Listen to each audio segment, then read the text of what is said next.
हनुमान जी की भूख की कथा उनके बाल्यकाल की एक अत्यंत रोचक और अद्भुत घटना है, जो उनकी अपार शक्ति और उत्सुकता का परिचय कराती है।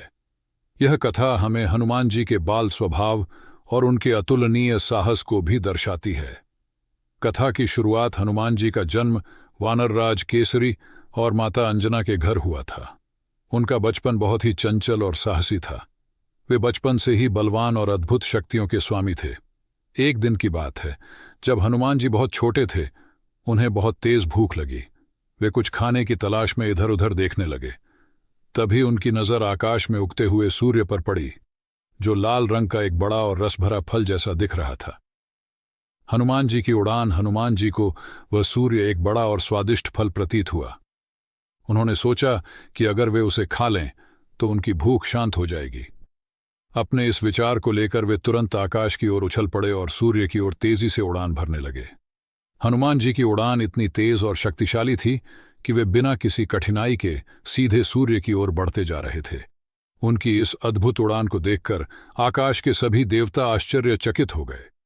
इंद्रदेव का वज्र प्रहार हनुमान जी सूर्य की ओर बढ़ते जा रहे थे और सूर्यदेव भी उन्हें अपनी ओर आते देख रहे थे।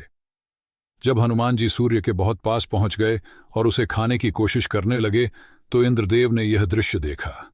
उन्हें लगा कि अगर हनुमान जी ने सूर्य को निगल लिया तो सृष्टि में अंधकार छा जाएगा और जीवन अस्त व्यस्त हो जाएगा। इंद्रदेव ने इस स्थिति को देखते हुए अपने वज्र से हनुमान जी पर प्रहार कर दिया। वज्र का प्रहार हनुमान जी के ठुड्डी हनु पर हुआ, जिससे वे मूर्छित होकर धरती पर गिर पड़े। इस घटना के कारण ही उनका नाम हनुमान पड़ा, जिसका अर्थ होता है जिसकी हनु ठुड्डी पर चोट लगी हो। वायुदेव का क्रोध हनुमान जी के मूर्छित होने की खबर जब उनके पिता वायुदेव को पता चली तो वे अत्यधिक क्रोधित हो गए। वायुदेव ने तुरंत ही अपनी वायु का प्रवाह रोक दिया, जिससे संपूर्ण संसार में हाहाकार मच गया। सभी प्राणी सांस लेने में कठिनाई महसूस करने लगे और जीवन संकट में पड़ गया। देवताओं ने जब यह देखा कि संसार में प्रलय आ सकता है, तो वे सभी ब्रह्मा जी के पास पहुंचे और इस संकट का समाधान ढूंढने की प्रार्थना की।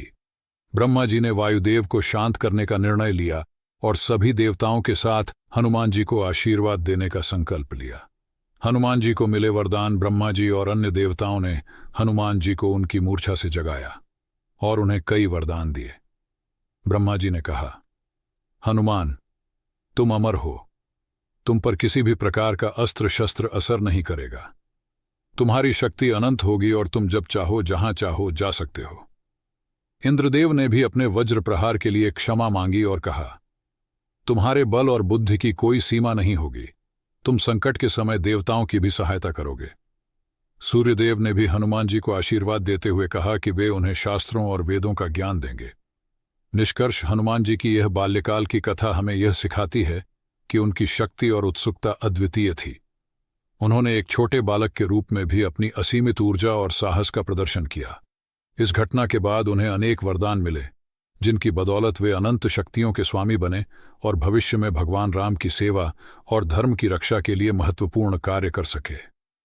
यह कथा न केवल हनुमान जी के साहस का प्रतीक है, बल्कि यह भी दर्शाती है कि भगवान के प्रति समर्पित व्यक्ति को हर मुश्किल समय में आशीर्वाद और सहायता मिलती है। हनुमान जी की अद्भुत शक्ति और उनकी भक्ति हमें यह संदेश देती है कि कठिनाइयों का सामना करने के लिए हमें अपने भीतर की शक्ति और साहस को पहचानना चाहिए।